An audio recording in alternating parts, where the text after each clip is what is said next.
Also, there are practical problems in residential rooftop for entities like Canada. Moment you are going to finance such a project, the problem comes is how do you create a charge on the security? Because bulk of these banks would have been financed, bulk of these houses will be financed by the local banks or other bankers. So you have already a charge created, larger charge created on those assets to other bankers because of it might be mortgaged. So I think what the World Bank had done was tied up with State Bank of India and PNB because it actually can be a part of the housing finance. And a part of housing finance, resident user can also install a rooftop solar. It makes more sense in terms of because you have SBI branches, BNP branches everywhere. So I would rather use the banking route to push residential rooftop solar than the NBFC route. It will be more cumbersome. Right. Okay. It may not give you the desired results. Yes.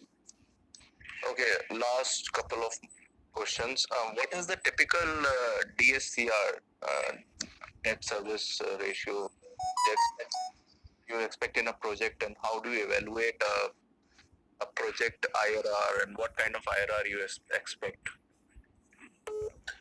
So project IRR, I think something which is now most should not even think about it because at the end of the day, it's a DSCR which is more important for a banker. Right. Project IRR is for the investor because essentially to see that what sort of returns he can get on a project and equity returns and debt returns. As far as the banker is concerned, I should look at the ability of the project to pay back to me. Correct. So the DSCR that normally a banker would look at is in the range of 1.2 average. Okay. And minimum 1.1 at any point of time. That's how the structuring happens. And this also defines the amortization schedule. So nowadays, with this new projects coming up, large projects coming up, with the very aggressive tariffs, we find that the amortization schedule could range in the range of 15 to 18 years, which is fine. And we've been participating in such deals where the project life is 25 years, the PPA. So 80% of your project life or the PPA period is what maximum amortization we can do, which is something like up to 20 years we can go for. But normally we've seen 17, 18 years are more than enough to cover up. And you will find most of these projects at 18 years amortization, door to door, will have a DSCR of 1.2 or more, and with a minimum DSCR of 1.1 at any point of time. So you have still a padding available for the projects to pay back to the banker. That's a typical range. And then obviously we do a sensitivity analysis. Normally, most of the bidder would have bidded at P75 levels, but as banker we look at even P90 levels and P100 levels to ensure that what's the amount of resilience the project has got to pay off the bankers, and that's where the corporate guarantee plays a key role. Because if you have a strong corporate guarantee, then the risk perception for a banker reduces to a great extent. So more and more questions are now coming. People are getting more and more interested in asking questions to you. What is your view on interest rates and liquidity for these projects? Are you seeing interest rates to go up for these projects? Okay. Actually, yesterday only we had some fundraising, so I did a lot of research on interest rate. I can just share it with the audience. I may be not entirely right in this, but this is what my understanding is.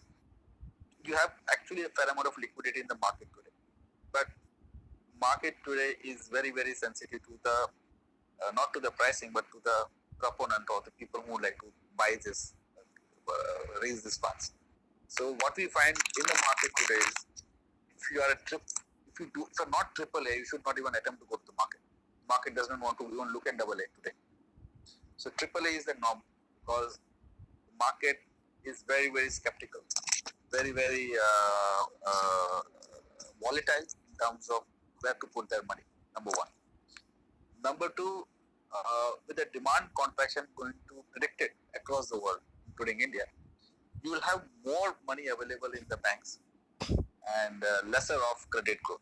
So that means you'll have pressure for the banks to release more money to the right projects. So on a medium term, I'm expecting the interest rate to drop, at least after 1 year. for the next 6-8 months, there's no money. There's money in the market, but nobody wants to lend today.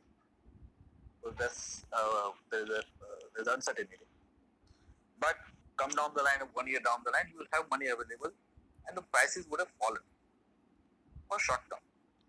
Long term interest rate again, that means the economy picks up in a different way. Interest rates are going to get stabilized again after 2 to 3 years. That's very clear.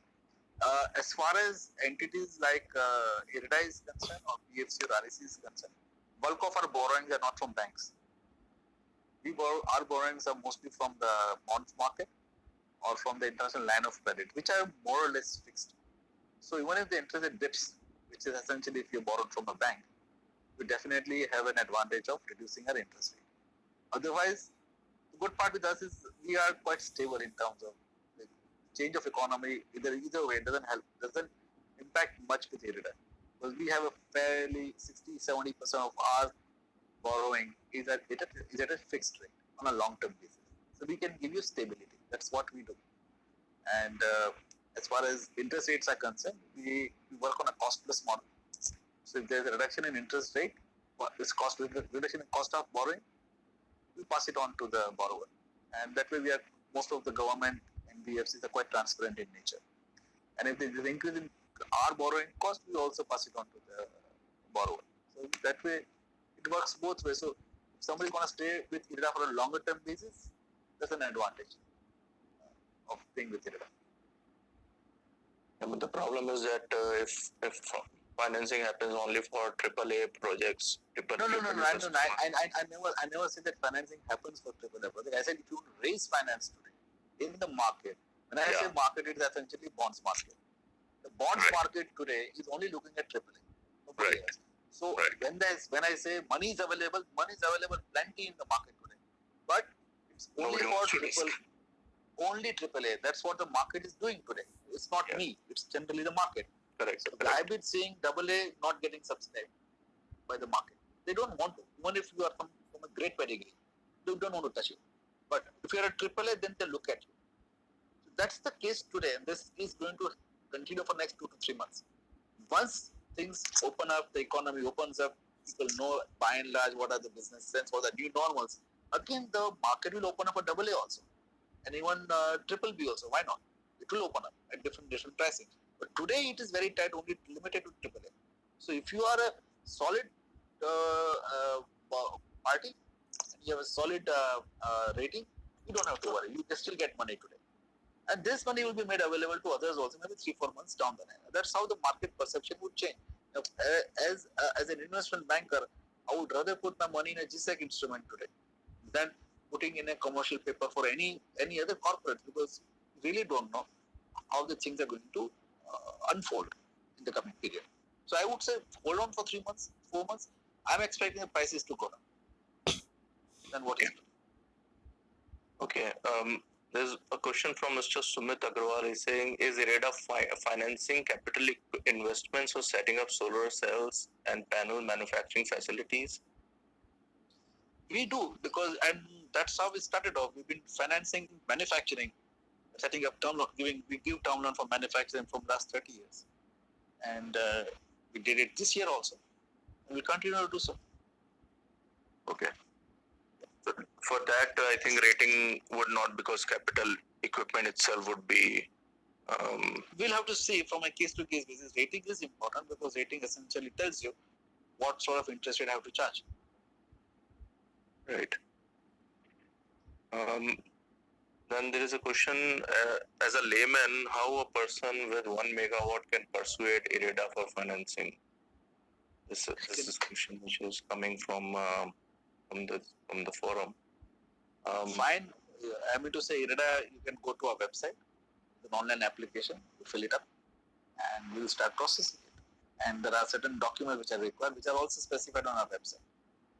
And normally our procedure, I'll tell you very simple how IREDA operates.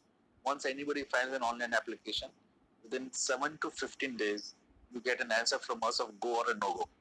If you are not at all eligible, we'll say no to you. If it is yes, then there will be some gaps. So we send an email or a mode of communication to the borrower, to the applicant, that these are the set of information missing from your side. Please send it across to us. So once the information gap is completed, we start the appraisal, and there are sets of things that we do in appraisal, and then we come to a level where we can go to a credit committee. That's the time we share the draft terms and conditions to the applicant. If it's acceptable, it goes to the credit committee.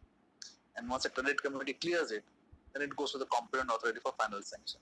So that's how we operate for any project, be it 1 megawatt or 100 megawatt. The method of appraisal and the principles of appraisal remains the same. Okay. There's a question: is the interest rate going to be different for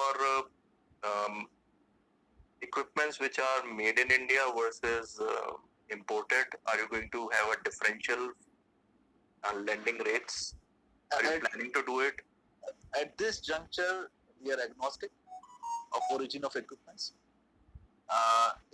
But unfortunately, we are owned by essentially we are owned by Government of India. So today, even Government of India doesn't have any such differentiation. We can put up a manufacturing unit having a planted machinery from wherever, domestic as well as international. So I think, as far as somebody setting it's more about project. It's more about project. Project means if panels are made in India versus made in China, or inverters. At this juncture, we are agnostic to it, and there is no such policy today. The policy of the Government of India is only you need to be in the ALMM. That means if you are not a part of ALMM, you cannot commission a project. If you cannot commission a project, you can't get it. You can't get a financing done. So at this juncture, I don't think there's anybody who's differentiating between both. But that at the future, nobody knows. Mr. Narasimha is asking, how about financing on battery energy storage systems? Are you also financing storage systems? We are yet to do that, and we'll be eager to finance storage applications. We actually just before the COVID, we got an application filed with us for a wind, solar, battery. It's a utility power project in Tamil Nadu, which we are appraising right now, and we might be doing it also. But we are open to it. Yes.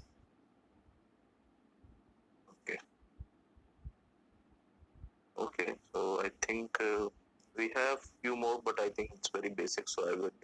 Okay, fine. So maybe with those questions. I'll have to now exit now, and what you can do is, there are any pressing things, you can just send an email to me. I can respond back. Yes, yeah, that would be and great. And Prashant, I wish you very best for this webinar, and keep continuing these things. I think that's the best way to use time during the COVID crisis. Thank you, Mr. Shah, and thank you for attending this and enlightening us with your views. And thank you very much for your time. And hopefully we'll talk soon. Sure. Okay. Thank you very much, sir. Thank you. Bye.